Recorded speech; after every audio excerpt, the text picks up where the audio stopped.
Bah oui, Anne, je voulais parler des enfances un petit peu difficiles. Je profite de la présence de Patrick Adler, que je salue au passage, hein, pour aborder le sujet. Puisqu'il est venu nous voir pour nous présenter son livre Impair et Passe. Alors Patrick Adler, humoriste, imitateur, metteur en scène, meneur de revue, présentateur, mais aussi, on le sait, moi, vous avez une enfance difficile. Alors je vais pas faire des vannes sur votre papa, hein, que vous appeliez Commandant Tour, Février ou Torquemada, ou plus simplement votre géniteur. Pas de vanne donc, hein, et je serai en cela fidèle. Je reste fidèle à la règle de l'émission qui dit pas les affaires, pas les mamans et pas l'ADN. Alors, mais pour regarder votre ouvrage, alors pour parler de votre ouvrage, il est parti enfin. C'est la première phrase de votre livre. Ça calme direct. Vous parlez de votre papa. Il est parti enfin. Cette première phrase est identique à la première phrase du mémo de Castaner quand il a viré Alexandre Benalla. Il est parti enfin. En écrivant ça, vous parlez de celui qui vous a mis au monde, alors que Castaner parle de celui qui emmerde le monde.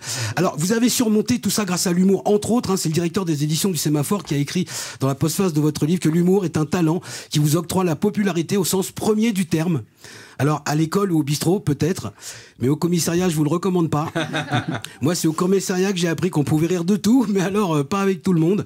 Je sais pas si c'est le stress de leur métier qui veut ça, ou si c'est parce que le jeu de scène est très limité par les menottes, mais en tout cas, l'humour passe moins bien. Parce que bon, les enfances difficiles, vous n'êtes pas le seul, Patrick, si je peux me permettre, pour vous donner un exemple. Ouais. Moi, chez moi, on n'a jamais mangé de pain frais, chez ma mère, faut le savoir, parce qu'il fallait toujours finir le pain de la veille.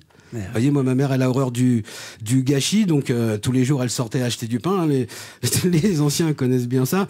Et puis, elle rentrait, elle mettait le pain frais dans le placard, et puis elle nous sortait le pain de la veille, tout mou. Et nous, on devait se taper le pain de la veille. Et puis le lendemain, le pain du jour, c'était devenu le pain de la veille. Enfin, vous voyez, le cauchemar. Moi, ça me rendait dingue, parce que je pouvais pas m'empêcher de penser qu'il aurait suffi qu'on fasse l'impasse une fois sur le pain de la veille pour repartir sur une vie entière de pain frais. Vous voyez. Comme quoi, c'est bête. Moi aussi, j'ai eu un beau-père qui avait la baffe facile. Hein. Lui, pour l'éducation, il comptait sur ce que les pédopsychiatres appellent le réflexe mémoire de l'enfant. Vous savez, c'est une baffe, un souvenir, une baffe, un souvenir. Enfin, vous aussi, vous êtes pris des pains. Voilà, mais moi, j'ai jamais osé le raconter, hein, sans doute ma timidité et la commotion cérébrale. Parce que la règle numéro 1 pour raconter des trucs, c'est qu'il faut s'en rappeler. Mais qui n'a pas eu des problèmes avec son père, Anthony Delon avec Alain, Guillaume Depardieu avec Gérard, Marine Le Pen avec son papa. Vous vous rendez compte, elle est patronne du parti d'extrême droite et elle a un vieux père encore plus à l'extrême qu'elle. Chez les Le Pen, vous n'imaginez pas comme c'est dur quand on passe pour la gauchiste de la famille.